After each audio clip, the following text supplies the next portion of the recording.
Hey guys, welcome back to invest mindset. दोस्तों, आज से 5000 साल पहले बेबीलोन नाम के एक शहर में अरकद नाम का एक आदमी रहता था, जो अपने शहर का सबसे रिस्पेक्टेड और अमीर आदमी था, क्योंकि ये काफी बुद्धिमान था और इसने अपनी लाइफ में खुद ही अपनी सारी दौलत कमाई थी अपनी मेहनत और समझदारी से। तो जब इसका इकलौता बेटा बड़ा हुआ तो इसने डिसाइड किया कि ये अपनी सारी दौलत अपने बेटे को यूं ही देगा नहीं, क्योंकि अगर वो पैसा कमाने और उसे संभालने के लायक नहीं है तो वो इसे वेस्ट कर देगा। तो एक दिन अरकद अपने बेटे नोमासिर को बुलाता है और उसे कहता है कि मैंने अपनी लाइफ में काफी मेहनत की है, अपनी समझदारी से बहुत पैसे कमाए हैं, उसे ग्रो भी किए हैं और अपनी सारी ख्वाहिशें पूरी की है। लेकिन अब मेरी आखिरी तमन्ना ये है कि तुम मेरी इस पूरी दौलत को संभालो और उसे और ग्रो करो।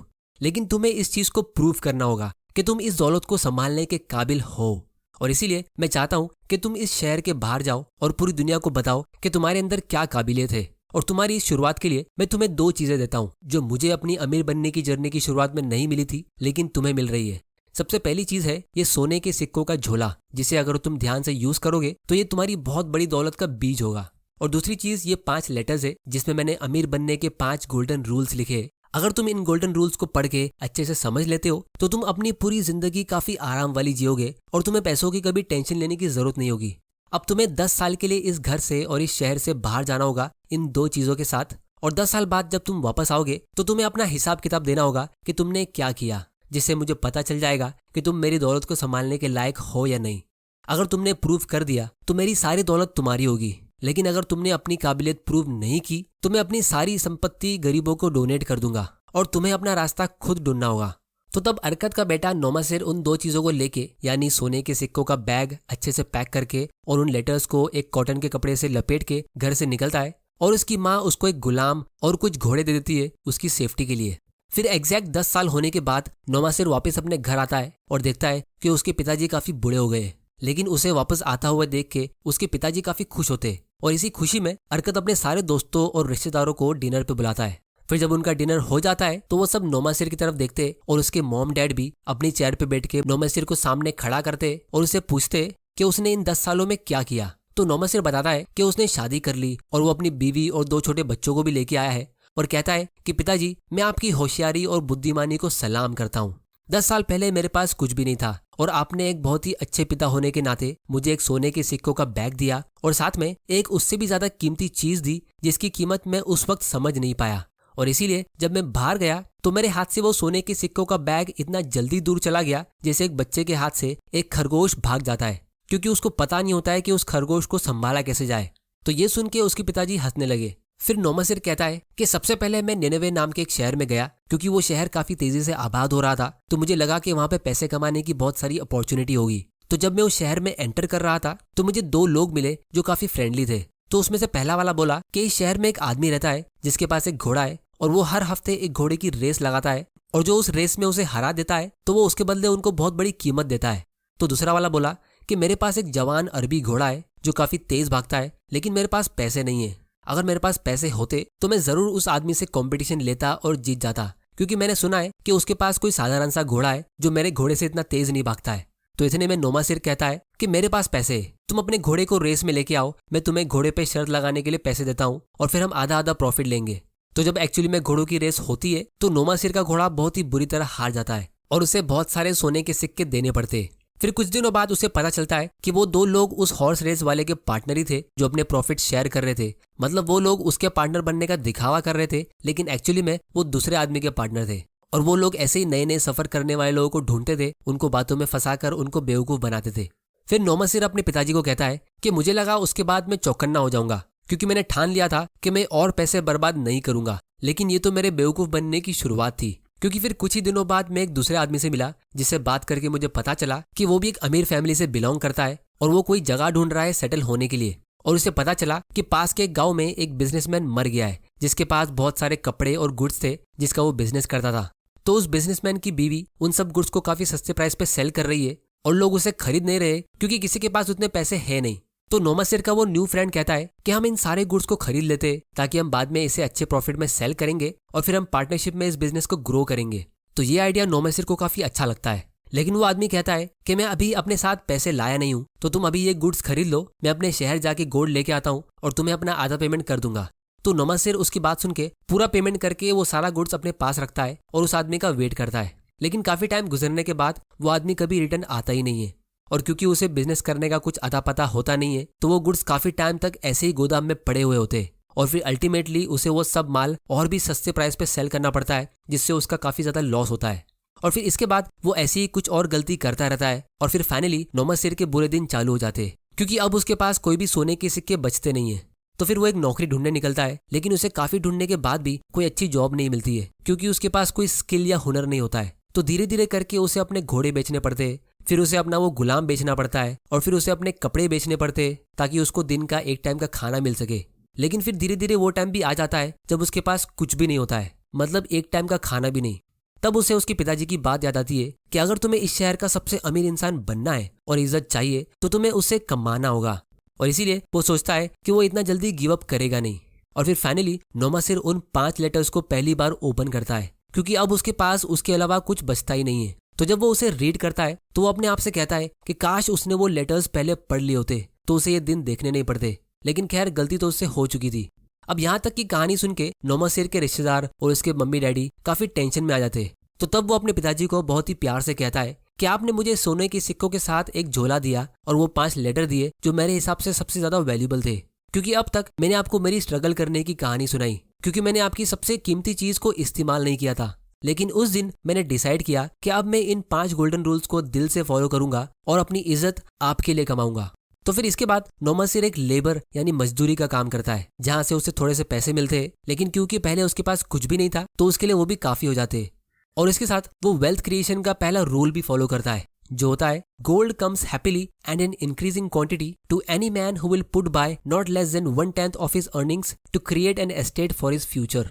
इसका सिंपल लैंग्वेज में मतलब ये है कि अपनी इनकम का 10%, उससे 1 भी % कम नहीं, उसे अलग कर दो अपनी वेल्थ क्रिएशन और फ्यूचर के लिए। अगर आप ऐसा करते हो तो पैसा आपके पास हमेशा खुशी खुशी आता रहेगा। अब इसकी ज्यादा डिटेल्स हमने लास्ट वीडियो में डिस्कस की है, जिसे आप यहाँ पे क्लिक करके देख सकते हो। तो दूसरा गोल्डन रूल है gold stage for the protection of its cautious owner who invested under the advice of man wise in its handling. अब इसका मतलब है कि पैसा उन्हीं लोगों के पास टिकता है जो फाइनेंशियली स्मार्ट लोगों की गाइडेंस से इन्वेस्टिंग शुरू करते हैं, क्योंकि जब आप इन्वेस्टिंग की दुनिया में न्यू होते हो तो आपको बहुत सारे इन्वेस्टिंग ऑप्शंस मिलेंगे और सब में अपना हाथ आजमा के पैसा लूज करना आप अफोर्ड नहीं कर सकते, क्योंकि हमारे पास पैसा लिमिटेड होता है। जैसे अगर आप इन्वेस्टिंग की दुनिया में न्यू हो तो आप बिटकॉइन यानी crypto currencies, NFT, stock market, mutual fund, PPF, ULIP और ऐसी बहुत सारी जगह पे इन्वेस्टमेंट कर सकते हो। और अगर आप सिर्फ स्टॉक मार्केट की ही बात करो तो कुछ लोग यहाँ ट्रेडिंग करते हैं और कुछ लोग यहाँ पे लॉन्ग टर्म इन्वेस्टिंग करते हैं, तो यहाँ पे भी अलग अलग स्ट्रेटेजी होती है। तो मेजोरिटी लोगों के लिए स्टॉक मार्केट में लॉन्ग टर्म इन्वेस्टिंग एक बहुत ही बढ़िया ऑप्शन होता है, लेकिन फिर भी बहुत लोगों को यहाँ से अच्छा खासा लॉस हो जाता है। मुझे काफी सारे लोग ईमेल, मैसेज और कमेंट करके कहते कि उन्होंने डे ट्रेडिंग करके लाखों रुपए लूज किए हैं, काश उनको कोई पहले इनके रिस्क के बारे में बता देता। और अगर आप गूगल भी करोगे तो आपको यही रिजल्ट मिलेगा कि स्टॉक मार्केट में एक 90-90-90 का कॉन्सेप्ट काफी फेमस है, जिसका मतलब है कि यहाँ पे डे ट्रेडिंग करके 90% न्यू ट्रेडर्स अपना 90% कैपिटल लूज कर देते हैं सिर्फ शुरू के 90 डेज में। तो ये वेल्थ क्रिएशन के सेकंड लॉ को फॉलो नहीं करने का नतीजा होता है। तो इसीलिए स्टॉक मार्केट में बिगिनर्स को मैं एक सिंपल एडवाइस यही देता हूँ कि आपको यहाँ पे ग्लेन मैक्सवेल की तरह खेलना नहीं है, बल्कि आपको MS धोनी की तरह खेलना है। मतलब शुरू में ऐसी कंपनीज ढूंढो जिसमें आपके कैपिटल लूज होने के चांसेस बहुत कम हो, मतलब जल्दी गेम से आपको आउट नहीं होना है, क्योंकि बाद में रन्स अपने आप स्कोर होते हैं कंपाउंडिंग के पावर से। और हमारी लाइफ एक टेस्ट मैच की तरह होती है, अगर आप इसे डे ट्रेडिंग यानी T20 की तरह खेलोगे तो जल्दी आउट होके पछताते रहोगे। तो अब हम वापस अरकत और नोमासिर की स्टोरी पे आते। तो जब नोमासिर मजदूरी करके थोड़ी बहुत सेविंग्स कर रहा था तो उसकी मुलाकात एक बहुत ही फाइनेंशियली स्मार्ट आदमी से होती है, जिसका नाम किसी को पता नहीं होता है, लेकिन लोग उसे रॉकी के नाम से बुलाते, जो उसे बिजनेस के बारे में सिखाता था। तो बाकी लोगों में और रॉकी में फर्क ये था कि वो उसे डायरेक्टली कहीं पे इन्वेस्ट करने की टिप्स नहीं दे रहा था, बल्कि बिजनेस के टाइमलेस प्रिंसिपल सिखा रहा था। तो नोमासिर अपनी छोटी छोटी सेविंग्स को रॉकी की दी गई नॉलेज से बिजनेस में इन्वेस्ट करता और फिर धीरे धीरे वो देखता कि उसको थोड़ा बहुत प्रॉफिट मिल रहा है। उसके प्रॉफिट काफी छोटे थे, लेकिन उसका हौसला काफी बुलंद हो गया था। फिर तीसरा लॉ है gold labours carefully and heartily for its wise owner who finds for it profitable employment multiplying even as the flocks of the field.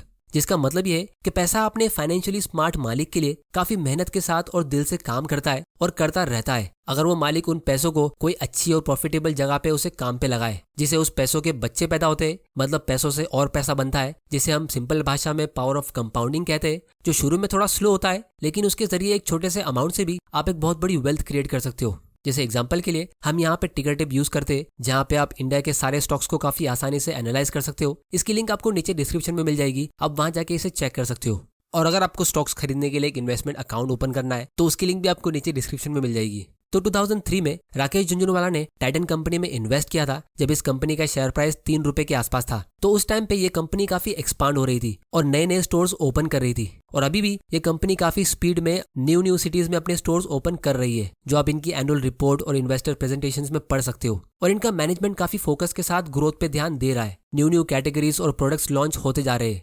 तो इससे हुआ ये कि इनका मार्केट शेयर इंक्रीज हुआ, यानी इन्होंने ज्यादा कस्टमर्स को ऑनबोर्ड किया, जिससे इनका रेवेन्यू यानी सेल्स इंक्रीज हुआ और अल्टीमेटली इनका नेट प्रॉफिट बढ़िया तरीके से ग्रो हुआ। 8-9 साल पहले इनका प्रॉफिट 700 करोड़ के आसपास था, लेकिन अब इनका प्रॉफिट 2000 करोड़ के ऊपर है। तो राकेश झुनझुनवाला ने अपने पैसों के लिए एक प्रॉफिटेबल एम्प्लॉयमेंट ढूंढा, मतलब उन पैसों को काम पे लगाने के लिए एक अच्छी कंपनी ढूंढी जहां उनका वो पैसा हार्डवर्क कर सके। और इसीलिए इस कंपनी का शेयर प्राइस 3 रुपए से ग्रो होकर आज अप्रोक्सीमेटली 2000 रुपए के आसपास पहुंच गया है, जिसकी वजह से राकेश झुनझुनवाला की वेल्थ 600 गुना बढ़ गई है। और अभी भी इस कंपनी का ग्रोथ स्कोर काफी अच्छा है, डिफॉल्ट प्रोबेबिलिटी भी कम है, मतलब कंपनी के डूबने के चांसेस कम है और क्वालिटी चेक्स भी स्ट्रांग है। तो अगर ये स्टॉक अगले 3-4 साल में डबल होता है तो राकेश झुनझुनवाला के लिए ये स्टॉक 1000 गुना से भी ज्यादा ग्रो हो जाएगा। मतलब अगर आपने इसमें सिर्फ 1 लाख रुपए इन्वेस्ट किया होता तो 600 गुना के हिसाब से 1 लाख रुपया 6 करोड़ में ग्रो होता है। और फिर उसके 3-4 साल में 6 करोड़ और मतलब 12 करोड़ सिर्फ 1 लाख के कैपिटल से। और जिसने इसमें ज्यादा इन्वेस्ट किया होता तो उसको और बड़ा प्रॉफिट मिलता। तो ऐसी वेल्थ आपको जेन्युइन कंपनीज के जरिए ही ग्रो होकर मिलेगी, जो ईमानदारी से अच्छे प्रॉफिट कमाती रहती है, कस्टमर्स को ज्यादा वैल्यू देती रहती है और हमेशा ग्रोथ के बारे में सोचती रहती है। वरना अगर आप शॉर्टकट मारने के चक्कर में जाओगे तो उससे क्या होगा, इसे हम नेक्स्ट लॉ में समझते हैं। तो चौथा लॉ है, gold slips away from the man who invested in businesses और purposes with which he is not familiar with और which are not approved by those skilled in its keep.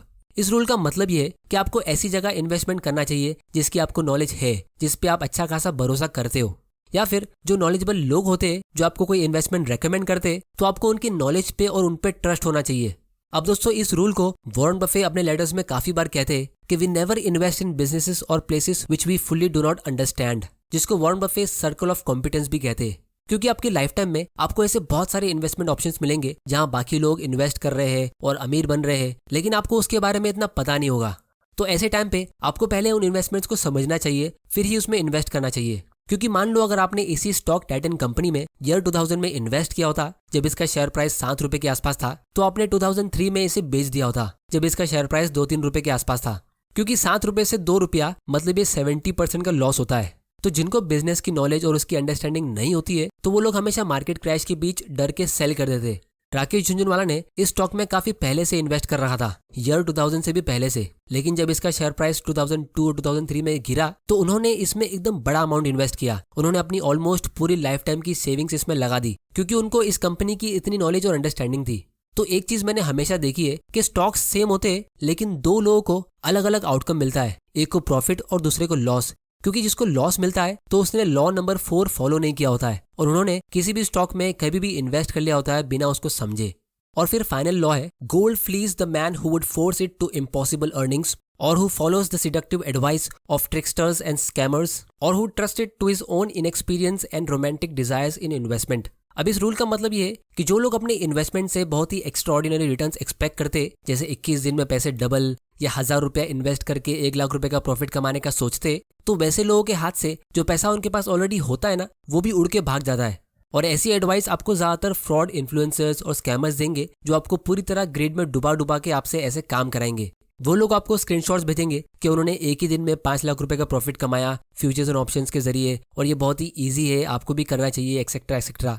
लेकिन Warren Buffett और personally मैं भी day trading, forex trading और futures and options को weapons of financial destruction मानते हैं। मतलब बहुत ही आसानी से एकदम चुटकी बजाते ही आपकी लाइफ टाइम की सेविंग यहाँ खत्म हो सकती है। दोस्तों, मुझे काफी सारे ईमेल्स और मैसेजेस आते जहां लोग अपनी रियल लाइफ स्टोरी बताते कि कैसे उन्होंने स्टॉक मार्केट से ट्रेडिंग करके और दूसरे ऐप से जैसे फॉरेक्स, बाइनरी, क्रिप्टो या फ्यूचर्स एंड ऑप्शन से जल्दी पैसा कमाने के चक्कर में लाखों रुपए लूज किए। जैसे मुझे काफी रिसेंटली एक ईमेल आया जहां एक आदमी ने कहा कि उसकी 6 सिस्टर्स है और उसने टोटल 12 लाख रुपए सेव किए थे उनकी शादी के लिए, जो उसने सब ट्रेडिंग करके लूज कर दिया। और उस पर बहुत बड़ा लोन का टेंशन भी है और उसे पता नहीं कि वो उसे कैसे हैंडल करेगा। तो ये जो मिस्टेक्स है लोग हजारों सालों से करते आ रहे, जो नोमेसर ने भी की थी, कि जितना पैसा आपके पास पहले होता है आप उसे लूज करके ही सबक सीखते हो। तो इसीलिए ऐसे वीडियोस में टाइम टू टाइम बनाते रहता हूँ ताकि आप इसे अपने फ्रेंड्स और फैमिली मेंबर के साथ शेयर करो जो जल्दी अमीर बनने के चक्कर में अपनी छोटी सी गलती की वजह से इस फाइनेंशियल फ्रीडम की रेस में काफी पीछे हो जाते हैं। अब दोस्तों गुड न्यूज ये है कि चाहे आप अपनी लाइफ में कितनी भी गलती करो आप हमेशा एक कमबैक कर सकते हो और अपनी लाइफ टाइम में वेल्थ बिल्ड कर सकते हो।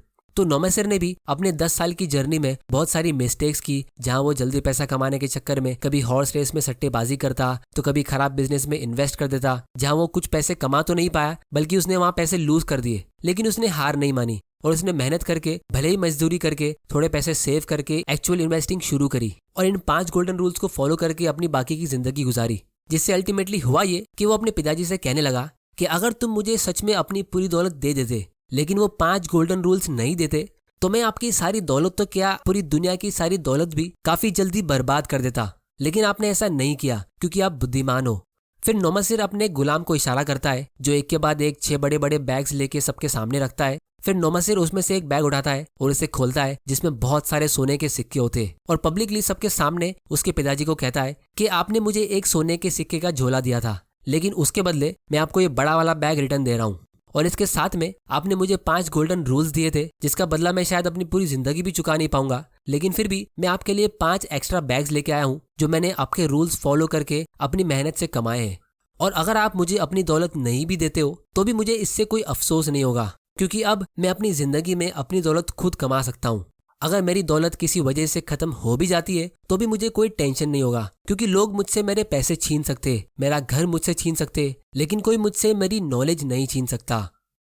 और ये सुन के अरकत अपने बेटे पे काफी प्राउड फील करता है और वो कहता है कि आज तुमने ये प्रूफ कर दिया कि तुम मेरे ही बेटे हो और इस दौलत के असली हकदार। तो दोस्तों अगर आप भी अपनी लाइफ में किसी चीज को लेकर स्ट्रगल कर रहे हो तो आपको इतना डिमोटिवेट होने की जरूरत नहीं है। आप अपनी इंट्रिंसिक वैल्यू को बढ़ाने की कोशिश करो, मतलब ऐसे टाइमलेस लेसन्स और कॉन्सेप्ट्स को सीखो जिससे होगा ये कि जिस चीज को आप दिल से चाहते हो तो वो खुद आपके पास चल के आएगी। तो दोस्तों आज की वीडियो में इतना ही। आने वाली वीडियोस में हम इससे भी एक इंटरेस्टिंग स्टोरी दबासिर नाम के एक आदमी के बारे में डिस्कस करेंगे जो मेरी फेवरेट है। तो अगर आपने ये चैनल अभी तक सब्सक्राइब नहीं किया है तो जल्दी से कर लो और बेल आइकन प्रेस कर दो ताकि आपसे कोई ऐसे वैल्यूएबल वीडियोस मिस ना हो जाए। टिकट ऐप से स्टॉक को एनालाइज करने की लिंक नीचे डिस्क्रिप्शन में और फ्री में स्टॉक्स में इन्वेस्ट करने की लिंक भी आपको नीचे डिस्क्रिप्शन में मिल जाएगी। और दोस्तों आप लोग मुझे नीचे कमेंट करके बताओ कि क्या आपको लगता है कि आप अपनी लाइफ टाइम में रिच बन पाओगे। अगर हाँ तो आप उसके लिए क्या स्ट्रेटेजी यूज कर रहे हो। और मुझे ये भी कमेंट करके बताओ कि मैं कौन सी टॉपिक पे अपने फ्यूचर वीडियोस बनाऊं। वीडियो पसंद आया तो इसे लाइक करो, नहीं पसंद आया तो डिसलाइक करो। आपका वैल्यूएबल टाइम देने के लिए thank you and good bye.